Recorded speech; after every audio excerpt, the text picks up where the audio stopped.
Concernant le SDAJ, parce qu'on m'avait demandé de faire rapidement une petite présentation sur le SDAJ pour remettre un petit peu aussi en tête le pourquoi est-ce qu'on en est là aujourd'hui et pourquoi est-ce qu'on vous présente la consultation sur les enjeux.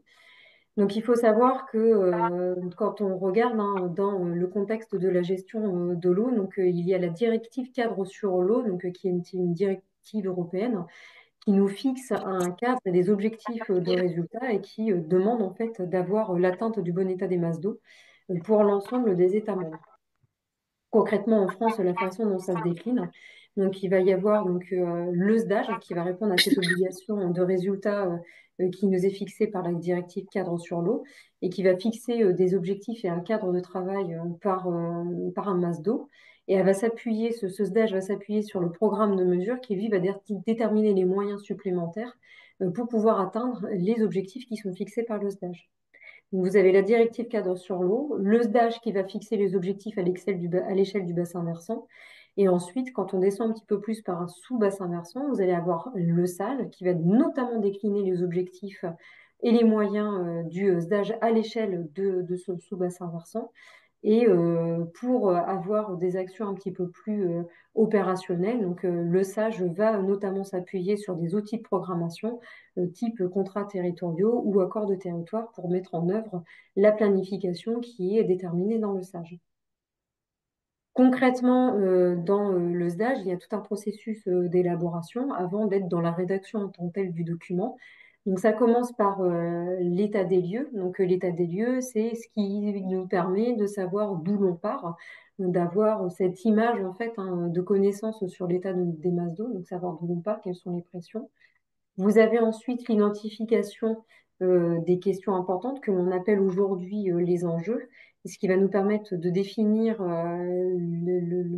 ce sur quoi on va être amené à travailler et ce sur quoi le SDAJ va, sur les axes sur lesquels le SDAJ va vraiment s'appuyer. Vous avez ensuite le SDAJ qui correspond au plan de gestion qui est identifié dans la directive cadre sur l'eau. Et donc là, le SDAJ devra vraiment fixer les objectifs que l'on va se donner pour savoir où l'on va et va fixer quel est le cadre de travail. Donc il va fixer un petit peu les règles du jeu pour avoir cette planification locale de l'eau, enfin cette planification de l'eau pardon, à l'échelle du bassin versant.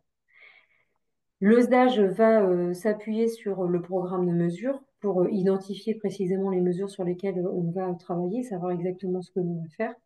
Et pour vérifier que tout cela fonctionne, on a un programme de surveillance qui va vérifier que tout ce qui est identifié dans le plan de gestion et dans le programme de mesure, c'est bien réalisé et pour faire des ajustements éventuels par la suite.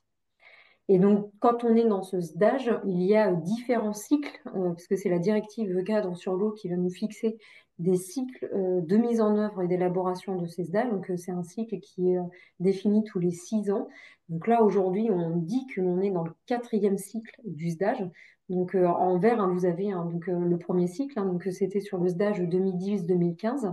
Ensuite, on a eu le SDAJ 2016-2021, puis le SDAJ 2022-2027 qui est actuellement en cours d'élaboration, en cours de mise en œuvre. Et donc là, on est d'ores et déjà dans le processus de révision, de mise à jour du stage prochain. Parce que le temps qu'on réalise l'état des lieux, les enjeux et la rédaction du projet de document, ça demande aussi du temps. Et donc, on est obligé de commencer dès maintenant pour avoir un SDAJ qui sera opérationnel dès 2028. En termes de portée juridique, je l'ai un petit peu dit en introduction, le SDAJ va vraiment fixer les objectifs à la fois à l'échelle des masses d'eau de surface et à l'échelle des masses d'eau souterraines. Et au regard de ces objectifs qui sont définis, elle va fixer un cadre. Et donc le cadre, elle le fixe avec les orientations que le SDAJ va définir, des dispositions qui vont avoir un caractère juridique et des actions qui vont être à mettre en œuvre. Donc les orientations sont plus générales, entre guillemets, et on va aller de façon un petit peu plus précise avec la rédaction des dispositions. Et donc concrètement, quand vous allez avoir votre document de SDAJ, vous allez avoir le chapitre qui va vraiment correspondre à un enjeu crucial à réaliser pour atteindre les objectifs environnementaux.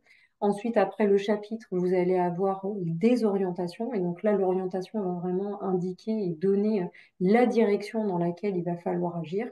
Et en dessous des orientations, vous allez avoir là vraiment les dispositions qui définissent vraiment les actions à mener et qui définissent les règles à avoir. Et donc, ce SDAGE, eh ben, en fait, il interagit aussi avec pas mal d'autres documents. Donc, je vous parlais du PGRI tout à l'heure, donc, qui est côté inondation, où là, il va y avoir un lien de compatibilité réciproque entre le PGRI et le SDAGE. Mais on voit qu'il y a un autre lien avec un autre document stratégique qui est le document stratégique de façade. Donc là, on est côté maire, où il va y avoir aussi un lien de compatibilité réciproque, où il faut qu'il y ait les dispositions dans chacun de ces documents qui soient cohérents les uns avec les autres. Donc, on est vraiment sur un travail de relation directe avec aussi bien les personnes qui sont en lien avec le PGRI comme les personnes qui sont en lien avec le DSF pour avoir des documents qui soient cohérents et qui soient compatibles mutuellement. On va avoir notamment des pans de rédaction d'usage avec des rédactions identiques. Et après, ces documents, donc notamment le SDAGE, entraînent vraiment des liens de compatibilité, aussi bien avec les SAGE, avec les schémas de carrière, avec les SRADET et les décisions administratives, avec les documents d'urbanisme, etc. Donc le SDAGE a quand même une portée juridique qui est importante, de par le lien de compatibilité de ces documents avec les autres documents de planification locale et de planification d'aménagement du territoire. C'est ce que je pouvais vous dire sur le SDAGE. Je ne sais pas déjà